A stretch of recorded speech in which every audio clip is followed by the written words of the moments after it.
boa noite pessoal. Estamos aqui mais uma quinta-feira junto de vocês do programa Te Aconchega. O nome do programa já diz tudo, né? Te Aconchega. Ele é pensado com muito carinho para falar com vocês sobre vários assuntos, né? Você sabe que o programa Te Aconchega ele é muito voltado para as famílias atípicas, voltado para famílias com crianças com aspecto autista, né? Mas também a gente fala sobre TDAH, síndrome de Down e a gente vai trazer outros assuntos futuramente. Nos programas anteriores a gente não pôde deixar de falar e ainda esse programa a gente não vai deixar de falar ainda porque eu sinto a necessidade de continuar falando sobre o que aconteceu com nós desde o dia 1º de maio, sobre as enchentes que nos atingiu aqui no Rio Grande do Sul, porque no começo veio muita gente de fora para ajudar, né? A gente viu a movimentação, como é que foi muito lindo de ver, só que as águas baixaram e os problemas não acabaram, continuam ainda. Está na parte agora de limpeza, ver os prejuízos, né? É muitas coisas ainda por fazer. E eu trouxe no programa passado uma convidada, que é minha colega de profissão, nutricionista, que montou um grupo, fez uma coisa bem legal, ainda está fazendo. Eu ainda estou junto nesse grupo com ela. Só que hoje eu queria trazer não só uma pessoa que está ajudando também em abrigos, mas também é uma mãe atípica, também está passando por algumas dificuldades, né, algumas coisas na vida dela. E eu queria muito que ela viesse aqui para explicar para a gente como que está sendo esse trabalho nos abrigos com as famílias atípicas. Porque não sei se vocês sabem, eu sei que algumas pessoas conhecem bastante sobre o espectro do autismo, tem pessoas que não conhecem, não sabem as dificuldades, não entendem ainda, não saíram como não atinge diretamente suas famílias, não estudam, não entendem mesmo, né? Às vezes a gente brinca ainda que o básico precisa ser dito, porque muitas pessoas não entendem o básico do nosso dia a dia. Eu, como nutricionista, eu trabalho com crianças atípicas, trabalho com crianças com seletividade alimentar e compulsão, então eu entendo bem a realidade das famílias do dia a dia. Por isso foi criado o programa Te Aconchega, para trazer para vocês mais conhecimento sobre essa área, que não sei se vocês sabem, mas o espectro autista hoje está bem dentro da realidade de muitas famílias. Os pais estão com os olhos mais atentos, por isso que tem mais diagnóstico, profissionais se qualificando mais, por isso que tem mais diagnóstico. Não é coisa de modinha, que algumas pessoas, né, falam, hoje em dia todo mundo é autista, eu tenho sintoma eu tenho isso, então sou autista. Não, é muito mais complexo do que vocês imaginam, né? Tem também os níveis de suporte 1, 2 e 3, né? Tem bastante coisa para se esclarecer para muitas pessoas que não entendem sobre o espectro autista. Então hoje a gente vai falar um pouquinho mais para vocês sobre como tem sido para alguns abrigos. E eu trouxe aqui hoje a Sabrina Barcelos. Obrigada, Sabrina, mais uma vez por aceitar o convite de vir aqui no Te Aconchega, falar com essas famílias, explicar como está sendo, né? A Sabrina vai mostrar para vocês também alguns recursos que eles estão usando nos abrigos para tentar acolher, né, aconchegar essas famílias, porque, gente, muitos autistas já têm uma rigidez cognitiva bem forte, uma rigidez comportamental, a rigidez em vários ambientes, vários setores na vida deles, de quebra de rotina, com a alimentação. Eu até estava conversando com a Sabrina antes, eu tendo muitos pacientes de Canoas e a minha agenda teve uma quebra bem grande de gente que não está conseguindo ir. O que isso reflete também na vida dessas crianças por não conseguir... Até isso, gente, para vocês terem uma ideia, a enchente veio prejudicar, no caso, as crianças, porque os pais não estão conseguindo levar as terapias por inúmeros motivos. E a gente vai conversar bastante nesse programa hoje sobre isso, né, Sabrina? Sim. Boa noite, Sayô. Boa noite a todos que estão assistindo. Obrigado pelo convite. É um prazer mais uma vez estar aqui contigo, participando desse programa que traz tanto conhecimento para a gente, edifica bastante a quem assiste com notícias importantes sobre autismo, sobre informações importantes sobre as pessoas com deficiência dentro do espectro autista. Meu nome é Sabrina Barcelos, eu sou mãe do Gabriel, de 17 anos, que é um rapaz que está dentro do espectro autista. Também sou pedagoga especialista em autismo. E a gente estava conversando, né, sobre as enchentes, né, como as enchentes afetaram, como a quebra de rotina afetou as famílias autistas. Né? Eu estive trabalhando na frente desses abrigos, né? Ela trabalhando na cozinha, servindo as marmitas, servindo as refeições, atendendo as pessoas, né? Conversando com as pessoas, porque eu via que era necessário também não só tu alimentar as pessoas com pão, né? Como a gente também precisava alimentar as pessoas com aconchego, com ouvir, com estar ali para dar um abraço, para conversar. Sempre tinha uma pessoa precisando de uma palavra, né? Precisando de um consolo. E ser ouvido, principalmente, né? E foi uma coisa muito de repente, né, Sabrina? Tu ter que sair do teu... As crianças, eu digo assim, ó, que nem lá no consultório que eu atendo Sapucaí, Esteio, né? Agora comecei a atender em São Leopoldo também, e em Terra de Areia. Tipo assim, porque abril os atendimentos estavam muito bons, né? Eu estava muito feliz, assim, porque eu estava com a agenda cheia na terça, na segunda, estava tudo fluindo, as minhas crianças evoluindo, né? Aí dia 1º de maio foi o feriado, aí daqui a pouco já começou aquela confusão toda. Maio, para ter uma ideia, uma agenda de 94 pessoas que eu estava atendendo foi para 34, né? E não tem nem como chamar esses pais assim, olha, precisa vir, porque coitados, eles também estão emocionalmente abalados, né? Não é só tirar o filho da terapia, é uma questão... que nem a gente diz assim, ó, não foram bens materiais que se foram vidas, né? Histórias, vivências, né? Tem gente, eu vi uma reportagem de uma mulher que tinha condições pela entrevista, que ela falando assim, ó, teve gente, não foi o caso de Canoas, mas tipo, como é aquela outra cidade que foi bem atingida, Mussum, acho que é? Não. Teve Lajeado. Teve setembro, depois teve Guaíba ali teve também, em outubro, Eldorado. novembro. E daí agora de novo.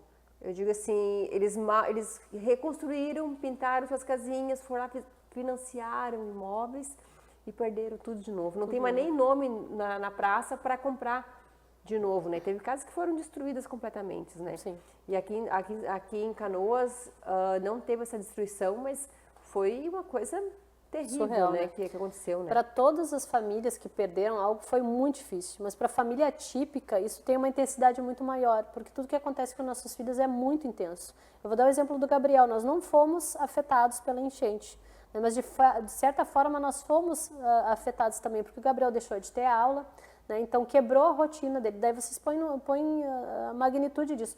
O Gabriel tinha todo o suporte necessário, consulta com psiquiatra, atendimento com o que fosse necessário, ele não perdeu, né, nada dele, não perdeu nenhum objeto, não perdemos casa, nada, e mesmo assim, somente com a quebra da rotina dele de não ir para a escola, né, dos meus horários terem ficado todos modificados em virtude de eu estar trabalhando nas frentes, né, com os desabrigados, de eu estar trabalhando em abrigo, modificou muito a nossa rotina, e essa mudança de rotina houve uma grande regressão no Gabriel, né, ele não estava se alimentando, ele estava tomando só líquido, só tomando café, Nescau, né? Ele não queria se alimentar, ele não queria comer, ele não estava conversando mais. Tu conhece o Gabriel, né? Sabe que ele gosta de conversar, fazer pergunta. Apesar dele ter começado a falar aos 7 anos de idade, até aos 6 ele era não verbal, né? Com estímulo hoje ele consegue conversar, né? Com a gente fazer perguntas. Ele não queria conversar, ele só queria ficar no quarto dele. Ele até agora ele não quer ir para a escola, a aula já começou há 2 semanas, eu estou com dificuldade de levar ele para a escola. Então tu imagina, um menino que estava, né, resguardado no seu lar, com a sua família, não saiu do seu espaço, teve uma regressão tão grande. Tu imagina quem perdeu tudo, quem perdeu o seu brinquedo preferido, quem perdeu muitas vezes a forma de se comunicar, né? Eu trouxe aqui um exemplo de painel de comunicação. Muitos perderam a medicação, suas receitas médicas. Que nem tu falou, perdeu a sua essência de vida, perdeu a sua história, suas vivências, o seu paninho preferido, né, o seu bonequinho preferido. Quantas vezes nós fizemos muito esforço em conseguir um ursinho, por exemplo, para uma criança autista, porque aquele ali era o objeto dela de apego e que poderia ajudar ela nessa transição de estar fora da sua casa, num ambiente muito ruidoso. Os abrigos são extremamente ruidosos, por mais que a gente tenha horário para dormir, horário para levantar, horário para comer, para o banho, tudo tem horário, uma certa organização dentro do caos, né? Porque na verdade é um caos. E a gente tenta dar uma certa organização para aquela família, mesmo assim é muito estímulo para uma criança autista e as outras pessoas não entendem. Então é muito ambiente, complicado. O abrigo, por exemplo, a criança quando tem crise, normalmente quando está em casa, ela já tem uma rotina para tentar controlar aquela crise. Aí quando estão num abrigo, que estão, infelizmente, meio que uma família do lado da outra, sem privacidade, sem... E as crianças autistas, quando elas entram em crise, muitas vezes em casa, já tendo a rotina, tendo saber como fazer para acalmar essa crise já não é fácil, imagina num ambiente desse. Num ambiente desse, né? Então a gente tentou de todas as formas direcionar essas famílias para abrigos específicos, que eram poucos, né? Aqui na região, em São Leopoldo eu conheci um, em Canoas um casal de amigos nossos da Causa Nobre abriu um abrigo para famílias autistas também, então a gente tentava direcionar para lá. Mas nem todos queriam ir, porque daí tu quer ficar com a tua avó, com a tua mãe, com o teu tio, com o parente que está ali, com o cachorrinho, não quer separar a família, daí alguns preferiam ficar no abrigo, mesmo passando por toda aquela situação, que, como tu falou, às vezes a gente precisa falar o óbvio, às vezes nem a própria família sabe que aquela condição está prejudicando mais ainda a criança, né? Que a gente queria separar essa família, de certa forma, de todos aqueles estímulos que a criança está recebendo ali, né? E também a dificuldade de comunicação, das pessoas entenderem o que aquela pessoa quer, o que aquela pessoa precisa, o que aquela criança precisa num ambiente assim, né? Então a gente precisava estar humanizando mais os abrigos, né? Muitos que eu passei, né, as pessoas tinham dificuldade de entender que aquela criança só come um determinado alimento que precisa ser preparado. Ela não adianta trazer uma marmita que ela não vai comer. Tem que estar numa temperatura tal, tem que estar numa consistência tal. Então, eu fiz esse trabalho em alguns abrigos que eu fui de fazer a pessoa que está à frente dali do comando entender que aquela pessoa precisa e tem necessidades especiais, né? Ela precisa de uma atenção, uma prioridade e que precisa que aquele alimento seja preparado de outra forma, porque senão não vai comer. E tem a questão da rotatividade, né, Sabrina? Por exemplo, os voluntários que estão dando marmitas. A gente discutiu no programa anterior, com a convidada anterior, que ela também está dentro dos abrigos lá em Porto Alegre, né, que ela é de lá. E como tem essa rotatividade de voluntários, difícil ser o mesmo, e se é uma criança típica que só come feijão e não pode ter o grão do feijão, só o caldo do feijão, aí quando vir uma marmita nova, um voluntário novo, tinha que fazer todo aquele trabalho de novo. Né? Então é um trabalho, não é fácil, né? É um trabalho bem minucioso, assim, né? Porque cada família, cada criança típica tem a sua... E essa questão alimentar é uma pegada, assim, que como eu trabalho muito com isso, e realmente eu tenho crianças que só comem queijo ralado, outras só comem batata palha, outros só comem farofa. Tudo né? tem que ter farofa. Um só come mingau. Então, imagina vocês terem que, né? Lidar com isso, né, em grande escala, com tanta gente, às vezes as pessoas não compreendem. Né? Acho que é lá frescura, no né? abrigo que eu estava, a gente já tinha essa dinâmica, né, porque todo mundo que trabalhava na cozinha já conhecia, já teria feito alguma palestra comigo, pessoal de envolvimento da minha igreja que estava cuidando da cozinha. Então, eles sabiam que crianças atípicas precisam de alimentação. Então, não tinha essa dificuldade com a cozinha, mas tinha dificuldade com as outras famílias. Por que o dele recebe alimentação diferente? Por que ela pode comer só isso? Eu também quero ir para a cozinha e escolher o que eu vou comer. Por que a gente tem que pegar a marmita e a gente não pode escolher o que eu vou? Daí era mais dificuldade com as outras pessoas compreender por que a gente estava fazendo aquilo daquela maneira, por que esquentava o leite daquela criança mais, ou esfriava, ou punha mais açúcar, entendeu? As pessoas tinham mais dificuldade, não eram tanto, ali no nosso caso não era tanta cozinha, porque eles já tinham dinâmica de conviver com pessoas autismo e a não maioria tinha essa já outra tinha... atividade de cozinheiras, no caso de De comida. quem tinha sim, tinha bastante que vinha de fora, mas como a gente tinha cozinha lá e a gente recebeu alimentos lá, para as pessoas que tinham necessidades diferenciadas, a gente fazia alimentação diferenciada. Né? Se uma criança precisasse esquentar o leite, ou precisava de um leite especial, a gente tinha lá. E daí o restante das pessoas tinha que fazer a alimentação que vinha nas marmitas, né?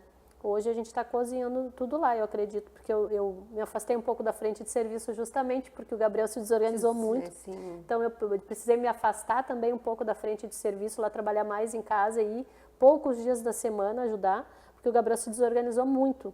Né? O Gabriel parou de comer, ele estava tomando só líquido, só tomava café, Nescau, por causa da quebra de rotina, porque ele também ficou sem ir para a escola. Meus horários estavam todos diferentes, os dele estavam todos diferentes, né? Também mudou muito, quebrou muito a rotina dele. Daí imagina, né, o Gabriel em casa, sendo bem supervisionado, tendo toda a atenção, teve essa quebra de rotina, essa regressão. Como eu falei antes, ele começou a falar aos 7 anos de idade, né? Hoje conversava muito bem, não estava conversando, não estava se alimentando, não queria sair do quarto, né? Ele teve crise de ansiedade, depressão. Então foi bem complicado, assim, eu precisei me afastar um pouco, continuei trabalhando com voluntariado, né? Continuei trabalhando mais no pavilhão, onde a gente recebe as coisas e faz a separação de roupa, de alimentos, entregando diretamente para as famílias. Isso é uma coisa que eu faço também quando alguém entra em contato comigo. Olha, Sabrina, eu preciso disso e disso e disso, né? Daí eu aciono as pessoas através do meu Instagram também, que é Autismo Descomplicado, se vocês quiserem acompanhar. Aciono através do meu, o que eu estou precisando, a lista de compra, de coisas que eu preciso, ou a pessoa manda um Pix, ou ajuda com aquele produto, e eu pego e faço um exclusivo para aquela família. Tipo, uma família ligou para mim e falou, Sabrina, meu filho só come banana, pão e margarina. É uma coisa que vem numa cesta básica, não é uma coisa que vem de fora, né? Então os amigos ajudam, né? A gente Ainda dependendo do pão, é a marca do pão tal, marca do pão a textura tal. Justamente, margarina, pão e tal. Então a gente pega esse dinheiro do Pix que a gente recebeu, vai lá e compra aquele produto que aquela família necessita. A gente tenta fazer um atendimento individualizado, porque as famílias têm as suas necessidades individuais. Então é isso que a gente tem feito. Tem humanizado o atendimento, né? Tem dado um aconchego para as famílias, né? De não receber só o pão, só a sua necessidade, mas também de receber um ouvido para ouvir a sua história, para conversar, atender aquelas pequenas necessidades que tu não consegue, que o ambiente de abrigo te proporcione, que nem receber aquele alimento que teu filho precisa, né? Aquele leite. Meu filho só come batata palha, geralmente não tem, né? Na quentinha não tem no abrigo uma batata palha, mas daí a gente vai lá, direciona, compra aquilo que aquela família precisa, né? E como tu falou, agora a gente está indo para uma outra fase, que é as famílias retornando para casa, e a gente tenta reaver, né? E ajudar essas famílias com as necessidades atuais. Eu até trouxe um dos materiais que a gente estava levando para os abrigos, como eu falei para ti, a comunicação. Eu fui num abrigo que a moça, ela tinha dificuldade de comunicação. Na verdade, eu vi esse relato num programa de TV. A moça com dificuldade de comunicação, eu acho que até inclusive na minha cidade. E ela não sabia dizer de onde ela era, nem o nome dela, nem explicar o que ela estava sentindo. E eu percebi que nos abrigos as pessoas não estavam conseguindo entender as pessoas que têm dificuldade de comunicação, não só os autistas, mas também pessoas com síndrome de Down, as pessoas mais com dificuldade de comunicação, de fala. E a gente elaborou também para os abrigos um card de comunicação alternativa, né? Que mostra ali o que a pessoa está sentindo, o que ela quer, né? Mostra sentimentos, estou com dor, eu quero dormir, estou com medo, né? E a gente fez exclusivo para o momento da enchente. Para quando vocês tiver, levam? A gente prepara um kit, nós temos kit individual para a família, se a família quiser, a gente faz esse individual aqui, que a criança tem um cardzinho separado, né? E esses aqui a gente estava fazendo para deixar nos abrigos, para as pessoas que estavam com pessoas com dificuldade de comunicação, para a pessoa conseguir perguntar, por exemplo, o que tu está sentindo? Está com medo, está com fome, está com sede? Ou a pessoa aponta, né? Eu estou com sede, quero mais água, né? Aponta ali, eu preciso da minha mãe, eu tenho mãe, né? Para tentar se comunicar através das imagens, que é uma forma de comunicação alternativa que a gente chama aumentativa, né? CAA. Então a gente também se preocupou com isso. Então, como já estava sendo atendido, as pessoas já estavam sendo atendidas no seu básico, que era aquela eliminação do caos, né, de não sentir frio, estar alimentado, a gente começou a se preocupar com as outras demandas das famílias atípicas, né? Então, até agora, esse é o trabalho que a gente vem fazendo, atender as demandas mais específicas das pessoas com autismo. Não, e é bem importante essa parte, assim, né, porque, que nem tu falou, o Gabriel, por exemplo, ele tá dentro do lar, assim, né, dentro de um ambiente seguro, e mesmo assim teve toda essa regressão, né? Lá no consultório também, como teve essa questão de os pais não conseguirem trazer, aí semana passada estão retomando devagarinho, eu tive casos assim que o paciente praticamente regrediu tudo que eu trabalhei em tão pouco tempo, vamos supor um mês, tudo que eu trabalhei lá em 3, 4 meses foi zerado. Né? Vou ter que começar tudo de novo. A gente dentro de casa, dentro do nosso conforto, nós começamos tudo de novo também com ele. Já não comia mais farofa em todas as alimentações. Conseguiu trocar, né? Com a tua ajuda, né? Ele estava já evoluindo, com a tua ajuda lá, com as tuas instruções que tu me deu, eu já tinha trocado a farofa, ele já comia qualquer farofa. Ele não colocava mais farofa em todos os alimentos, comia quase todos os alimentos oferecidos lá naquela dieta que tu passou pra gente, né? Agora meio que regrediu, né? Primeiro ele começou ali só líquido, só café, só leite. Nós passamos 2 semanas assim de cabelo em pé, porque ele não queria comer nada. Era um cafezinho de manhã e um Nescau de tarde, olha lá. Um rapaz daquele tamanho, tu conhece, ele é bem alto, né? E a gente muito nervoso, muito preocupado. Daí tu imagina que tá passando por tudo isso num ambiente hostil, né? No caso, para pessoa com autismo, para família atípica, e com todos esses transtornos, né? E o que me preocupava bastante também é ver a mãe nessa situação e ela não se preocupar, né? Tem muitas mães que eu falei assim, tu quer auxílio psicológico para conversar com alguém? Eu tenho pessoas que querem, são voluntárias para sentar e conversar contigo, te ouvir um pouquinho. E geralmente as mães falavam, não, eu preciso agora me preocupar só com meu filho. Né? E a gente via elas extremamente sobrecarregadas dentro dos abrigos, né? Extremamente cansadas, né? E extremamente esgotadas com tudo que estava acontecendo. Então, era uma coisa que mexia muito com toda a família e uma coisa que me preocupou muito é o fato delas sempre se deixarem para depois. Não, eu preciso preocupar primeiro. Eu dizia, mas não, conversa um pouquinho, conversa sobre tudo isso que tu está sentindo com a psicóloga para ver se ela te ajuda e tal. Ela, não, eu tenho que cuidar de muitas coisas, ainda tenho que ver as terapias que ele está sem, eu tenho que correr atrás da carteirinha de vacinação que eu perdi, da receita que eu perdi, as medicações que eu perdi, ele está sem. Né? Então, essa era uma preocupação. Eu tive caso de uma que relatou para mim que perdeu o laudo, perderam carteirinha, perderam tudo. Imagina ter que voltar, gente, no neurologista. Às vezes também é consulta particular, às vezes pelo SUS demora muito. Vai ter que voltar no neuro, pedir o laudo. Levou 1 ano para conseguir um laudo diagnóstico, aí tu perde o laudo, vai ter que passar por todo o processo de novo. De novo, né? Porque a gente diz, meu filho é TEA, eu preciso do laudo.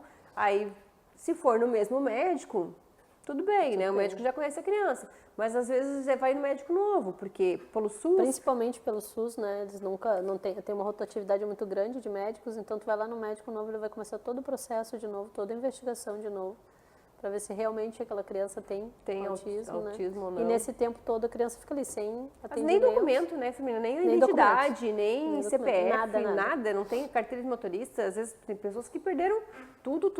Uma certidão de nascimento, tem que fazer tudo de novo. É uma função bem grande, né? É bastante transtorno.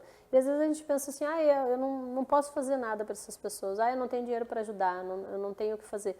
Mas tu indo fazer uma visita, às vezes, para dar um conforto, para conversar, né? Ver o que essa pessoa precisa, né? Também, quando a gente vai doar, a gente se preocupa também com a demanda. Isso que eu estou mandando é necessário agora, é preciso agora, né? Para não enviar no momento errado. Por exemplo, agora o pessoal está voltando para casa, a maioria não tem fogão, não tem nada, não tem onde cozinhar, né? Daí tu mandar uma cesta básica para aquela família naquele momento não é a necessidade, porque ela não tem nem onde guardar. Não tem nem gás, às não vezes. Tem gás, não tem onde guardar. Então, de repente, tu sai e leva um bolo para aquela família que tu tá vendo tá limpando a casa, faz um bolo na tua casa, leva lá com uma térmica de café para aquela família tomar, leva uma vassoura, leva um balde, as pessoas precisam muito de balde, porque é muita lama, é muita sujeira, eles precisam de balde, de vassoura, de rodo. Às vezes é um produto de limpeza. Nesse momento de volta a casa é o produto principal.